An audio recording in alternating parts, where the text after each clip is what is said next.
Who's not making the 53-man roster for the Broncos? This is your Denver Sports Daily for August 26th. The biggest stories, the latest news.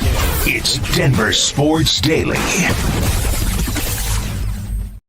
The day of reckoning is here. There's a lot of players in the Broncos room right now that are probably pretty scared as the roster deadline for the NFL is at noon today. And the Broncos have already started cutting players. They started making cuts as early as Sunday in preparation for what will be the 53-man roster finalization happening today at noon. Now, so far, here are the players that the Broncos have waived. I'm going to go through every single player. There are some bigger names and then some smaller names. And then there's definitely going to be one that I want to talk about a little bit more. But first, cornerback Mike Abram, offensive tackle Marquez Cox, wide receiver Joaquin Davis, defensive tackle Michael Dumafor, edge Andrew Farmer, cornerback Damari Mathis, one of those bigger names, outside linebacker Garrett Nelson, wide receiver Jerwan Newton, played some great preseason games, wide receiver Kyrese Rowan, offensive tackle Xavier Truss, interior offensive lineman Clay Webb, cornerback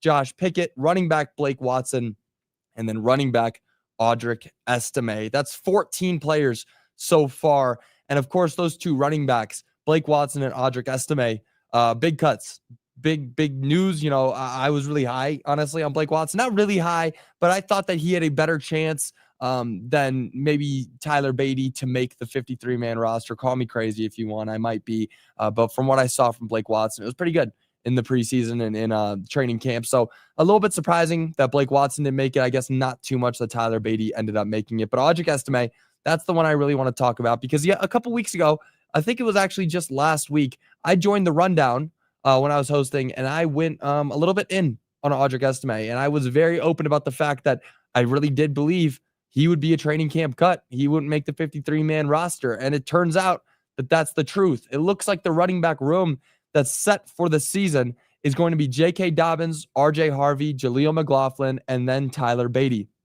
That's a solid running back room. I mean, much better than the Broncos had last year. Much better than they had last year. I mean, you got J.K. and R.J. Jaleel, of course, coming back. Tyler Beatty coming back. Both of those guys can perform at a lower level. You know, they're efficient. They can get in on certain downs and get you a couple yards. J.K. Dobbins, huge offseason inquiry, or you brought J.K. Dobbins in the offseason. It was great. And then R.J. Harvey, that second-round running back that the Broncos took this year. Of course, if you watch the show, you know that I'm not very high on R.J. Harvey. But hey, he's the second right now on the depth chart. If he turns out to be great, then I was wrong. And then it's good news. And I really am hoping that I'm wrong with R.J. Harvey. But him being there with J.K. Dobbins and Jaleel McLaughlin and Tyler Beatty is definitely better than the Broncos running back room was last year. So R.J. Harvey is here. He's going to be, getting a lot of touches out on the field. So hopefully he can go out there and prove me wrong at least. Now back to Audric Estime. Moving on from him was a topic of conversation that's been surrounding the Broncos for the past several weeks. Now, Estime was drafted in the 5th round of last year's draft, and in his rookie year, he recorded 310 yards and 2 touchdowns on 76 carries. And now in the past several weeks, Estime has had reports surrounding him during camp that were talking about his mentality and how it seemed he wasn't bringing enough energy to camp. He didn't really feel like a good fit out there. He wasn't bringing anything that the Broncos were looking for. And with Sean Payton at the helm, that's an immediate cut. I mean, what I've started to realize from Sean Payton is that he's not scared of losing capital. He's not. Some people would be scared to move on from a 5th rounder that they drafted last year. Some teams would. They don't want to give up those players that they drafted with only 1 year of experience. They just don't want to.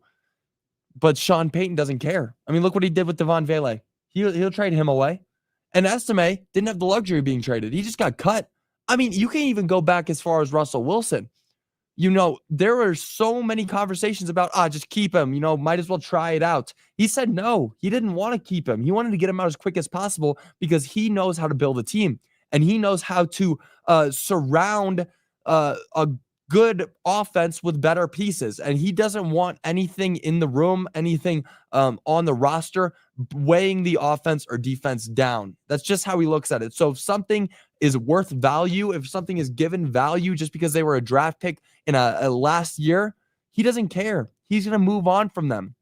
If they're not working, they're not working, and he'll move on from them. So that's kind of something, that's a trend that I'm seeing with Sean Payton, and it lives again with the cut of Audric Estime. And again, he wasn't even traded. He was just waived. They didn't want to trade him. They didn't think they could get anything for him. Luckily for Devon Vele, he got back a 7th and a 4th. So overall, great for Devon Vele. You know, at least he's going to go out there. But Audric Estime did not get the same luxury at all. Now, moving on, did Javonte Williams take a shot at the Broncos? Strange headline there, because Javonte Williams, you thought, left on good terms. He was traded to the Cowboys earlier this offseason, which for most fans was hard. But, I mean, at least I really understood that Williams doesn't have the same potential he once had after suffering his knee injury. And again, it felt like there was no hard feelings between Williams and the Broncos. But maybe we were wrong to assume that. Williams may have taken a slight shot at the Broncos when joining the Cowboys broadcast. He said, quote, "I'd say this is much more team friendly. I feel like everyone really gets along. It's more genuine. Players actually hang out with each other off the field. I like it. It's a family atmosphere." That definitely feels like a shot. Now, mostly because he's talking about the Cowboys culture and comparing it to the Broncos culture. If there's one thing that Sean Payton has built here in Denver, it's a great culture.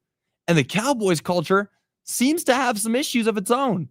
Michael Parsons is out here calling out Jerry Jones, their owner, demanding a trade, doesn't want to be there. Well, Michael Parsons is out there calling out the owner. And then CeeDee Lamb, you got him on the team, and CeeDee Lamb seems like one of the biggest divas in the NFL. Maybe I'm wrong to assume that, but from everything I've seen in that Cowboys room, in that locker room, it does not seem like a good culture whatsoever. So Javonte Williams is out here saying that the Broncos don't have any culture when there are videos last season of Jared Stidham saying that he feels like he should have been the starting quarterback. And then he's out there hanging out with Bo Nix and Zach Wilson with their girlfriends at Bo Nix's house. And they're just chilling, watching TV, having a good time playing games. That seems like they're hanging out off the field to me. I mean, how many times have we seen videos off the field of these guys going out and doing great things? Even Peyton Manning still comes back to Denver to support Von Miller's foundation and charity out here. So you want to talk about culture? Broncos culture is one of the best. Broncos culture is the most, or one of the most pure and real cultures there is in the NFL. And he's just going to get traded and act like he knows, now I'm with the Cowboys and their culture's better. And the Cowboys culture, it's strange. It's really strange from Javonte Williams. But that'll do it for your Denver Sports Daily. I'll be back with you guys again tomorrow. Of course, we are creeping closer and closer to CU's first game against Georgia Tech this Friday. Definitely going to be a fun game. CU's coming in as an underdog for that game, but I've got high hopes for Caden Salter and Juju Lewis. Those guys are going to go out there and really prove a lot of people wrong, especially if they're led by Deion Sanders. But that'll be doing it for your Denver Sports Daily. I'll see you guys all tomorrow. Until then, y'all have a great rest of your day. Bye, y'all.